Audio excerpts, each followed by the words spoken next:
কাজিৰঙা জাতীয় উদ্ভিদ উদ্যানৰ যি ধানৰ সংগ্ৰহালয়, এই সংগ্ৰহালয়লৈ আপোনালোক সকলোকে আমি নমস্কাৰ জনাইছোঁ, আদৰণি জনাইছোঁ। আমি ইয়াত প্ৰায় অসমৰ 337বিধ থলুৱা ধান ৰাখিছোঁ। বৰ্তমান পৰ্যায়ত অসমত কিন্তু 1600 প্ৰজাতি পোৱা যায়। ইয়াৰ ভিতৰত 337টা আমাৰ সম্পূৰ্ণ লোকেল ধান আছে, যিবিলাক থলুৱা। তাৰ ভিতৰতে গ্ৰীণ ৰিভলিউচনৰ পিছত সাধাৰণতে 1961ৰ পৰা 67ৰ ভিতৰত গ্ৰীণ ৰিভলিউচন আৰম্ভ হৈছিল। তাৰপিছতে আমাৰ থলুৱা ধানবোৰ কমি আহিলে।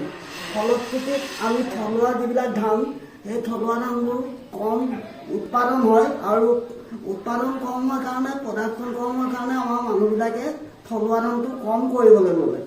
যিহেতু হাইব্ৰিড ধানৰ প্ৰডাকশ্যনটো, হাইব্ৰিড যিবিলাক চিড, এইবিলাকৰ প্ৰডাকশ্যনটো বেছি হোৱাৰ কাৰণে মানুহে বেছি কৰিবলৈ ল'লে। আৰু আমাৰ থলুৱা ধানত কিন্তু আমাৰ শাৰীৰিক যিটো উপকাৰিতা, শৰীৰৰ বাবে যিটো উপকাৰিতা আছে, সেই সকলোবিলাক উপকাৰিতা আমাৰ থলুৱা ধানত আছে।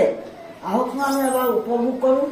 এয়া চাওক, আপোনালোকে দেখিবলৈ পাব আমাৰ যিটো ক'লা চাউল, ক'লা চাউলটো আমি 20টা প্ৰজাতি ৰাখিছোঁ।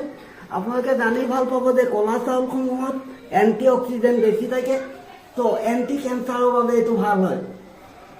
আমাৰ সকলোৰে পৰিচিত বাও ধান, বাও ধান অসমৰ নদীৰ কাণবিলাকত কৰা হয়। এইটো সাধাৰণতে ইয়াত ফাইবাৰ বেছি থাকে, যিটো আঁহ বেছি থাকে। আঁহটো বেছি থকাৰ কাৰণে এইটো আমাৰ ডায়েবেটিছৰ বাবে ভাল।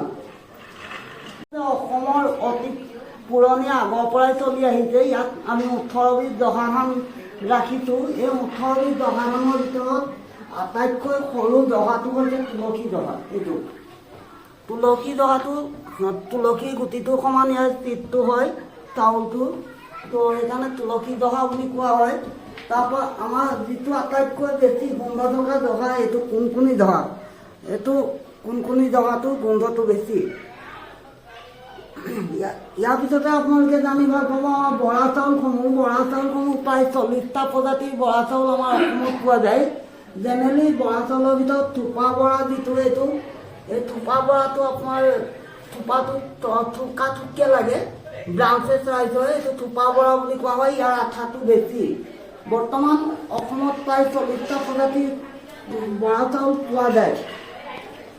বৰা চাউলসমূহৰ ভিতৰত আৰু ইয়াত আছে আমাৰ যিটো ক'লা বেতগুটি। এই চাউলটো আপোনাৰ বহুত তেলেতীয়া হয়, অলপ তেলেতীয়া লাগে খাবলৈ, কিন্তু ইয়াৰ ভাত খাবলৈ ভাল। ক'লা বেতগুটি, চাউলটো ক'লা হয়। ইয়াত আছে বগী লাহি, যিটো লাহি চাউল, এইটো অলপ হালকা হয়, পাতলা হয়। সাধাৰণতে এই চাউলটো আমাৰ জেনেৰেল যিসকল ব্যক্তি, তেখেতসকলে খায়। আচলতে আমাৰ পাখি, এইটো আছে পাখি বৰা। দুটা চাইডত দুটা পাখি থকা লেখীয়া লাগে, সেইকাৰণে ইয়াক পাখি বৰা বুলি কোৱা হয়। তো ইয়াত আছে আমি যিটো বিচাৰিছোঁ, আমাৰ আটাইতকৈ এটা জানিব লগা কথা যুগল ধান। এই যুগল ধানটো এটা ধানৰ পৰা দুটা চাউল ওলায়, তো জোৰ পাতি ওলায়, সেইকাৰণে ইয়াক যুগল নামেৰে নামাকৰণ কৰা হৈছে। ইয়াৰ ভিতৰতে আমাৰ মালভোগ ধানটো, এই মালভোগ ধানটো সাধাৰণতে চিৰা বা মুড়িৰ কাৰণে বেছি ভাল, বৰ মালভোগ বুলি কোৱা হয়। আৰু অসমৰ আৰু এটা পুৰণি ধান আছে, এইটো যিটো সোৱাদমণি। সোৱাদমণি ধানটো আমাৰ সোৱাদটো অলপ বেছি। এইটো এই মূৰৰটো, এইটো সোৱাদটো অলপ বেছি, ভাতটো খাবলৈ ভাল।